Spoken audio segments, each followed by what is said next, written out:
کہ درود ایک ایسا وظیفہ ہے جو کسی صورت میں رد نہیں ہوتا.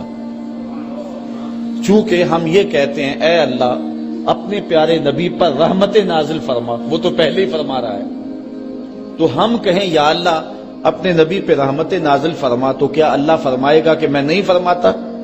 اس لیے یہ ہو ہی نہیں سکتا. علماء کہتے ہیں کہ جو درود ہے وہ بہر صورت قبول ہوتا ہے.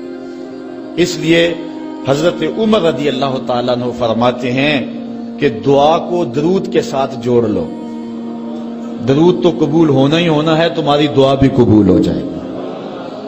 چونکہ اللہ تعالیٰ جل شانہ کی یہ شان نہیں ہے کہ بعض کو قبول کر لے اور بعض کو ترک کر دے. ہماری فقہ کا بھی مسئلہ ہے، اگر آپ نے کسی سے سودا لیا ہے، اس میں کوئی ردی چیز آ گئی اور کچھ صحیح آ گئی، اب یہ نہیں آپ کر سکتے کہ جو صحیح ہے وہ رکھ لیں اور ردی واپس کر دیں. یا تو وہ صحیح کے ساتھ ردی بھی قبول کرنا پڑے گی، اور یا پھر جو ہے وہ صحیح بھی واپس کرنا پڑے گی. یہ نہیں ہوگا کہ مرضی کی رکھ لی اور مرضی کی واپس کر لی، یا سارا سودا قبول کرنا پڑے گا یا سارا سودا واپس کرنا پڑے گا.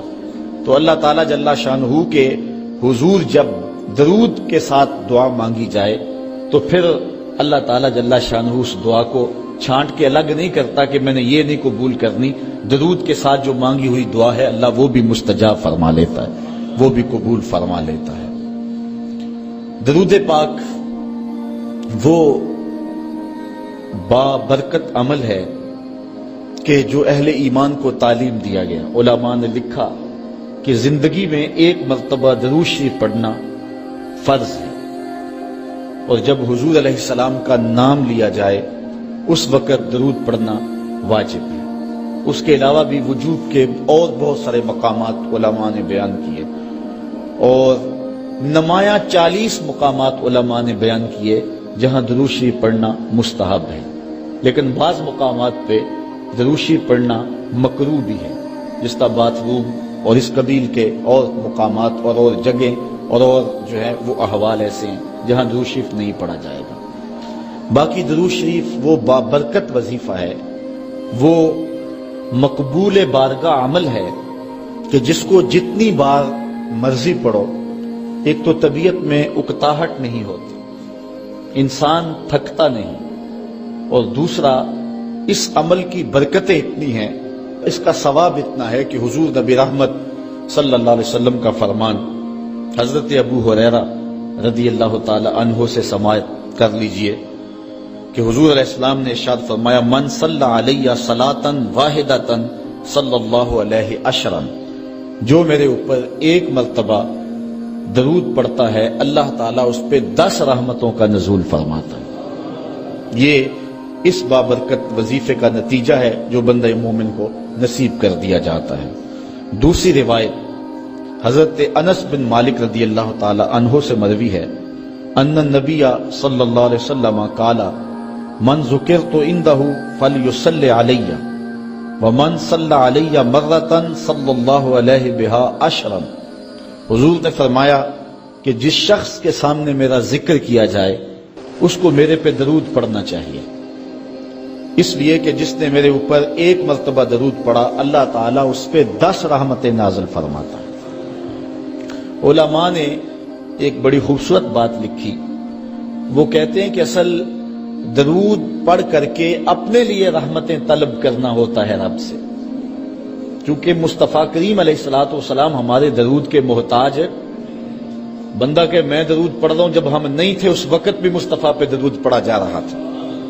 جب کائنات کو خلق وجود بھی نہیں دیا گیا تھا مصطفیٰ پہ درود اس وقت بھی پڑھا جا رہا تھا. تو یہ ہم اپنی سعادت مندی حاصل کرتے ہیں. اس کی مثال یہ ہے کہ جو مانگنے والے ہیں وہ 2 طرح کے ہوتے ہیں.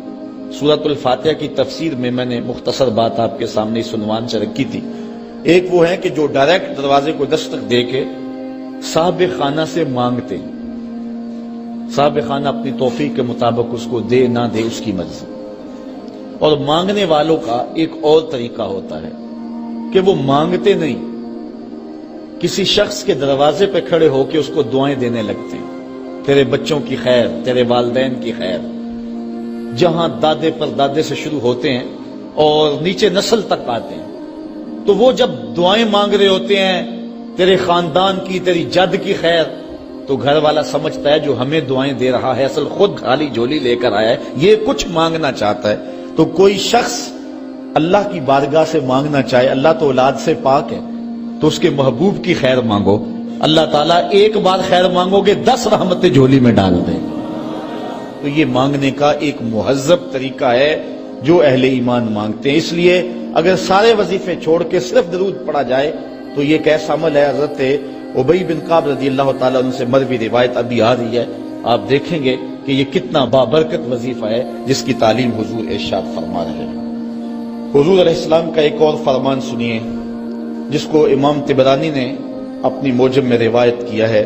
حضور نے ارشاد فرمایا من صلی علیہ صلاۃ واحدۃ صلی اللہ علیہ عشرا، جو میرے اوپر ایک مرتبہ درود پڑھتا ہے رب تعالیٰ اس پر 10 رحمتیں نازل کرتا ہے۔ ومن صلی علیہ عشرا صلی اللہ علیہ مئۃ، اور جو میرے اوپر 10 مرتبہ درود پڑھتا ہے اللہ تعالیٰ اس پہ 100 رحمتیں نازل فرماتا ہے۔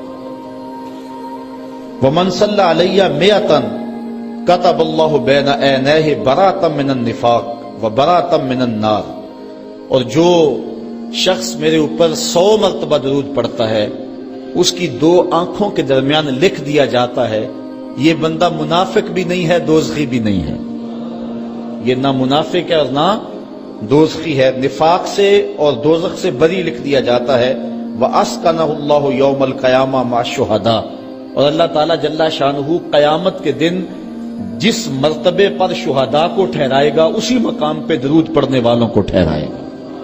یہ ثواب ہے اس شخص کے لیے کہ جو حضور پر کثرت کے ساتھ درود پڑھتا ہے۔ حضرت